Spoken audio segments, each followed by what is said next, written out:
Hello. Today I will be featuring the Missouri.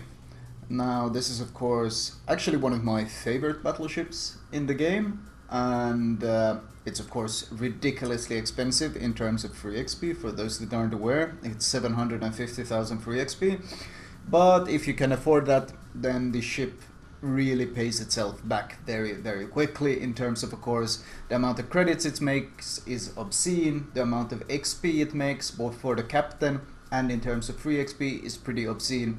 And of course, now that there are elite captain XP available in the game, meaning if you have a 19-point captain on the ship, all the XP you generate is elite XP or elite captain XP. The ship has of course become even more valuable. In fact, any new additions to the game, such as, German DDs or Royal Navy cruisers, of course they are all weak against radar, so if anything, this ship, they were both available back then, but in general this ship is very future-proof, because, first of all, it's a battleship, and considering how much Wargaming seems to just love battleships in general, it's unlikely that this ship will lose any of its strength anytime soon. Of course, it has great anti-air. When angled, it is extremely tanky, it's quite fast, and of course it has radar, which means it can push significantly more aggressively than the Iowa. So overall, a fantastic ship, of course. And in this game, it's Okinawa, which is of course one of my least favorite maps. The reason why this is one of my least favorite maps is because, like some, many high-tier maps, it follows this very huge open areas kind of design.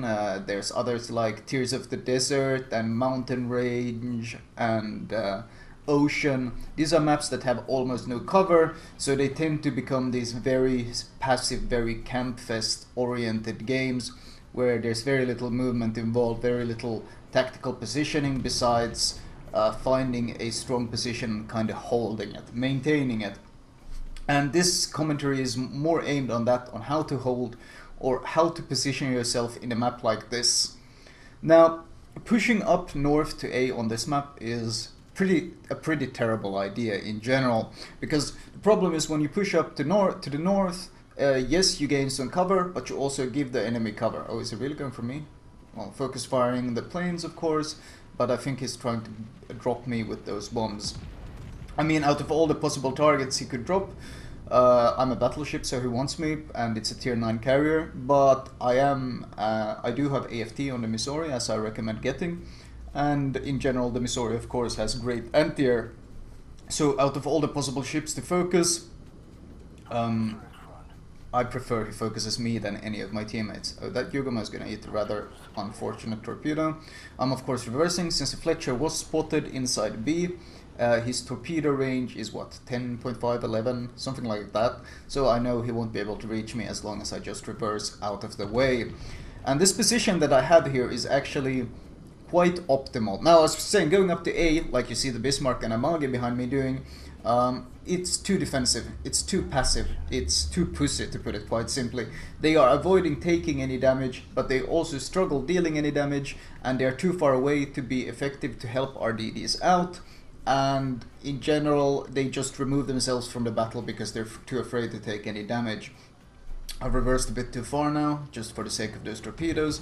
I'm going to push up a bit again. And in general, you kind of want to keep moving as well.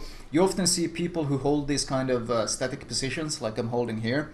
They tend to sit too still, whereas I would prefer to like move forward, move backward, move forward, move backward. And that's of course to make it more awkward for any torpedoes launched your way. Angling in a bit more since they're pushing into C, so I don't want to give them any free citadels on me. Now, the idea, of course, behind my positioning is pretty simple. First of all, I am in a position where I can shoot both. If you look at the minimap, I can shoot all the way into A, and I can shoot at all of B, and I'm pretty close to both of these caps, meaning if DDs are spotted, I can help my friendly DDs out in killing the enemy DDs. So that's good. I'm also pretty close to the Yugama back there, so if the carrier goes for him, I can push up and help him shoot down the planes. I'm also providing some AA cover for my friendly DDs. Now, and of course, with my radar, if they start contesting B, I only need to push up 1 or 2 kilometers and I'll be within AA range to be able to radar both A and B. So this is in general a pretty optimal positioning for me. If you look at the minimap, for example, the Bismarck up in the north, he's playing far too passive, so he can't have almost any impact on the game. And pushing any further than this, well, that's just pointless. We have the cap. There's no need for me to go for the cap. Oh, is that carrier? I think the carrier realizes the threat I pose. He's actually flying over all these, and it could be because, of course, well, I'm Flamu. People recognize my name. People really want to kill me. And yeah, it could be because of that. But he threw away all his planes just to get these torps on me. And he's throwing bombers at me as well. My friendly, it's a Taiho, sorry I called him an Essex earlier, but it's a Essex on my team. He's shooting down these planes as best as he can, but he's not really strafing, he's just left clicking, so a lot of damage went through. Now there are times when you need to get this position. I really liked it because it's of course a very strong position. As I said, I can really help my team out. I can tank a lot of damage because I'm angled towards all our opponents, but there are times when you should disengage from the position, and this is one of them because my repair is on cooldown. And staying in a fairly aggressive position, as I was there, is only advisable if your repair is ready. But as soon as your repair goes on cooldown, any sort of torpedo hit, flooding, any sort of fires and such are permanent.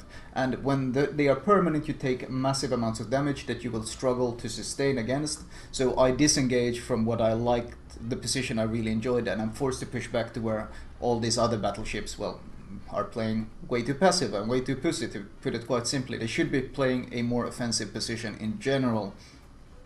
Can see if this North Carolina turns around.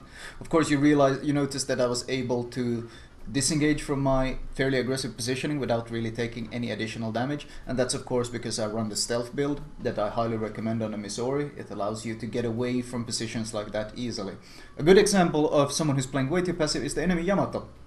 If that enemy Yamato would have slid up to basically right south of B, so he could have angled his ship right against all our ships up here. If he would have parked his battleship there, I could never have gone to that position that I held for so long. I could never have held that position because a Yamato can just pen me through the bow. I can't angle against him. He would have forced me out of that position, and with me being forced out, the Chapayev couldn't push up either. He couldn't threaten any DDs with radar. They could sneak up, for example, they had a Donskoy, they could have snuck him up behind the island at B, where he could have radared B for the friendly DDs and everything. Like, everything could have collapsed if that enemy Yamato would have played more offensive. But like battleships tend to do, they don't understand the effect a battleship has. A battleship is like an area denial against everything that sails. And you have, whenever a battleship is parked somewhere, you always have to keep it in mind. You can't give broadside to it. It doesn't matter what ship you are. If you're a battleship, if you're a cruiser, you cannot give broadside to it because you risk eating massive amounts of damage. So that area denial is not to be underestimated. Now the enemy is pushing aggressively into B here, so I am going to push up and of course try to counter them. We don't want to be losing B here. My reload is back up and I'm able to angle. North Carolina gives me broadside, that's an instant spanking, and I push back into this offensive position that I used earlier. They have captured it though. Oh, the thick Missouri booty turns out to be a bit too thick and gets snagged on the islands. Shouldn't be too much of an issue. I'm gonna keep pushing in. The Yamato is of course also pushing up, but some of my team has actually pushed through all the way from A, and they're kind of forcing a flank here. So if I push up further now, this Yamato is actually going to end up being pincered by me on his right side and the two Amagis on his left side. Continually shooting down planes, of course, popping my radar, spotting the Fletcher and the Akizuki here. Actually, I think the Fletcher might have been spotted by their Fletcher. Regardless, I'm spotting the Akizuki, and I'm spotting the turrets as well. And I'm just pushing into this cap, forcing their enemy DDs away and giving us some map presence again. Because the problem with capping A is often you give up all map presence, people keep retreating, and all of a sudden they're trapped there behind those islands at A, and they can't really push up without getting absolutely wrecked. However, he's turning in. No point shooting, he would have bounced those shells. This Yamato, however, as I was saying earlier, he is trying to focus on the Amagis. and in doing that he's giving me a broadside, so I am able to punish him quickly with a 40k volley. To citadels, when he gives that much broadside, it's pretty easy to citadel that ship. So he's probably gonna get wrecked now. He's so low HP he can no longer sustain. I'm gonna continue pushing in here. Well, I'm the only one capping, since, well, of course that Bismarck is still at full HP and sitting back in A with his whatever. Don't care about him. Now, ramming this Aiva is a tactical advantage for me right now. If I ram him, I'm trading my half HP ship against his almost full HP Aiva, and considering they don't have any battleships left besides the Tirpitz, it would be a pretty good trade. He is, however, eating a lot of damage here, and I got torpedo planes coming in from my left. You see, suddenly, actually, I don't think I want to ram him. You see there's torpedo planes coming in on my minimap, and they've already dropped their torps. So actually, instead of ramming, I turn hard right and I dodge the ram, because looking at the minimap, I already know what is awaiting this guy, and well, it's a close shave, but I managed to slip past, and that Iowa ends up eating all the friendly torpedoes from the carrier, gets him extremely low, and then he gets killed off by one of my teammates, and I kill off the Tirpitz instead. So at the very last moment I cancelled the ram there because I saw the carrier torps coming in, and I kind of baited their Iowa into them instead, which is pretty hilarious. So that worked out perfectly well, and now I'm just gonna push the Fletcher. I of course have radar ready, so I'm still pushing aggressively. At this point, when I'm this low, you see of course adrenaline rush is already kicking in. My reload is extremely rapid considering how strong these guns are, and both these DDs are basically just fleeing. The Fletcher has used his torp, so the only risk of torps is from the Akisuki. And I'm looking behind me to see if anyone's actually gonna camp B or in general gonna push up, but you can see the Rune and the Bismarck are still hiding back there. I radar, and I actually expect this Fletcher to accelerate, but the Fletcher reacts very, very slowly and doesn't accelerate, so my shells fall short. I guess I overestimated his reaction time to being radared there, but he is moving now, and once again, thanks to adrenaline rush, my reload is fast enough that I can easily get a second volley off with plenty of time. He's turning, and this should be guaranteed death at this range. I don't bother switching to HE, of course, because AP does so much damage, and that ends the game. A nice solid 1 million credits, with 1.1 actually, but it's not even that uncommon anymore for the Missouri, because of course, as I said earlier, this ship really pays itself back. I like using Papa flags on it because it has the 100% additional XP bonus on the camo, so when you combine it with Papa and daily wins, you get these huge chunks of free XP, and of course a nice chunk of elite captain XP. Damage is only 150k, but looking at the actual impact I had, you'll realize why I got so many rewards. Moving on, base XP, 2.5k, not that much. 3 kills, once again, not that special, but 25. Plane shot down. And the reason, of course, why I decided to highlight this is to show a bit of the impact I had that many might not have noticed. Moving on to, of course, the stats here. We look at, first of all, it was only a 13-minute game, so getting 1 million credits for a 13-minute game is always nice. But looking at the team play stats, of course, well, 25 aircraft, 11 torpedo bombers, that's always nice. But damage upon your spotting, 59,000 damage upon my spotting, and that's in a battleship. So a lot of that damage is also on DDs. Of course, I spotted enemy DDs with radars and in general my presence there, and that's why we got so much damage done. So that's an additional 60k damage I enabled. But more interesting is of course the potential damage.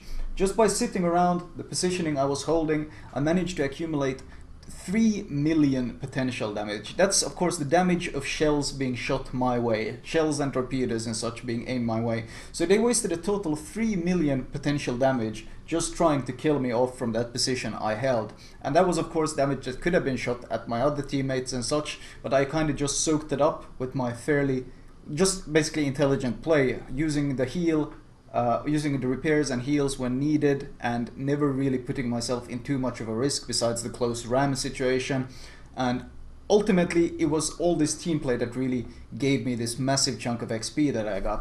So now when we look back to the actual score screen, now you understand why the rewards were so great, even though it was only 150k damage game, which for the Missouri isn't, well, I don't consider it that special. It was this game was all about positioning and denying the enemy from that B cap as long as possible. Anyway, let's move on to my recommended build for this ship. Right, moving on to the build itself. Consumable wise, you should be running premium repair, premium heal, and premium radar. If you have the Missouri, you shouldn't be having any credit issues and you should be easily able to afford this. Upgrade wise, main armaments mod, you don't want to be losing turrets. AA guns mod, because that's the most beneficial for the ship by far. Artillery plotting room, because you want to be able to open up from stealth with good accuracy. Damage control system. Steering gears, because this thing already has a 920 meter turning circle, so you actually want to be able to dodge something. And concealment system to get that great stealth on this ship. Preventive maintenance from captain perks, and of course expert marksman, adrenaline rush, superintendent, vigilance, AFT, and finally concealment expert. Now of course you might notice this is very almost identical to my Montana and Yamato captain build. The only difference is I use preventive maintenance or direction center because this ship has radar and not planes. Anyway, that was my Missouri commentary. I hope you guys enjoyed it.